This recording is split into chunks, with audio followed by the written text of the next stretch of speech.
У Анжелы Антонян непростая судьба. Мать 4 детей, 2 из них инвалиды, оказалась на пороге отчаяния. Ее жизнь складывалась тяжело. Она воспитывала детей одна, жила на съемной квартире. Узнав о государственной целевой программе «Жилище» Министерства социального обеспечения и демографической политики Абхазии, Анжела решила испытать удачу. Собрав необходимые документы, подала заявку. 2 года ожидания, и вот однажды раздался долгожданный звонок. Ее заявку одобрили. Сама я коренная с Абхазии, из Сухума, коренная, с нового района. Я там родилась, там выросла, там жила. После войны мы остались без дома. Я жила с мамой, с братом. Потом я вышла замуж, потом как получилось, что я развелась. Так я всю жизнь прожила на новом районе, на съемной квартире. Так получилось, что где я квартиру снимала, она сына женила. Надо было срочно квартиру освобождать. И как раз повезло, что позвонили и сказали, что одобрили. Сертификат на 1 000 000 рублей стал для семьи спасением. Анжела начала искать жилье, которое смогла бы приобрести. И нашла небольшую квартиру в селе Эшера по улице Эзукбая. Позвонили, когда сказали, что сертификат одобрен, я могу прийти забрать. Конечно, счастье было немерено. Я начала искать по объявлениях жилье. Какое-нибудь, чтобы хотя бы уже не снимать бешеные деньги, не платить. Сами знаете сейчас, какие у нас расценки.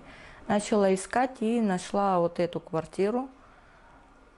Хозяйка вообще хотела 1 200 000, но за счет того, что я ей говорила, что у меня сертификат больше не имею, она согласилась. Однокомнатная с лоджией. Лоджию я превратила в маленькую детскую комнату для 2 сыновей. А по документам она однокомнатная. Не было ни ремонта, ничего. Единственное, здесь Аристон у нее стоял. Хотя и с водой проблема, но хотя бы, когда вода есть горячая вода. А так здесь ничего не было. Здесь старые диванчики были, потому что у нас своего ничего нету.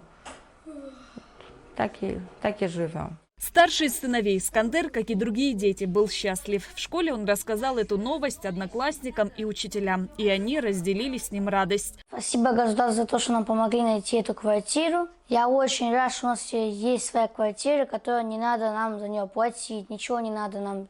Да, ремонта тут нету, но потом ремонт будет.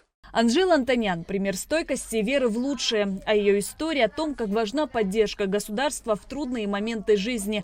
Она продолжает бороться с жизненными трудностями. У нее нет постоянной работы, лишь сезонная. Анжела с благодарностью говорит о помощи, полученной от государства. Дети были очень счастливы, что наконец-то у нас свое.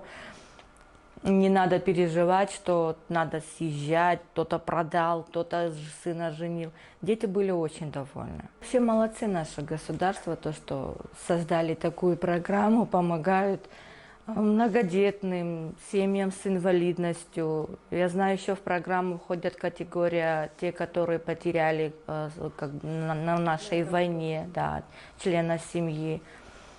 Эта программа очень нужна.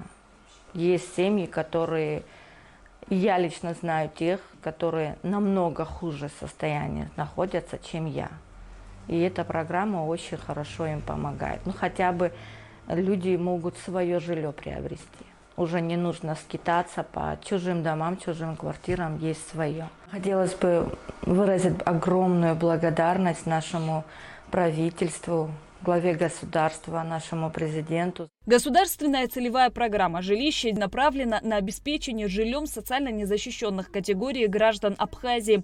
Программа охватывает многодетные семьи, инвалидов первой группы, семьи с детьми-инвалидами, а также другие уязвимые группы. С 2021 по 2024 годы благодаря программе было удовлетворено 200 заявлений граждан на общую сумму 200 миллионов рублей. Программа продолжает успешно функционировать, предоставляя реальную помощь тем, кто больше всего в ней нуждается. Шазина Ханагу, Налач Хинджери, Руслан Квицыня, Абхазское телевидение.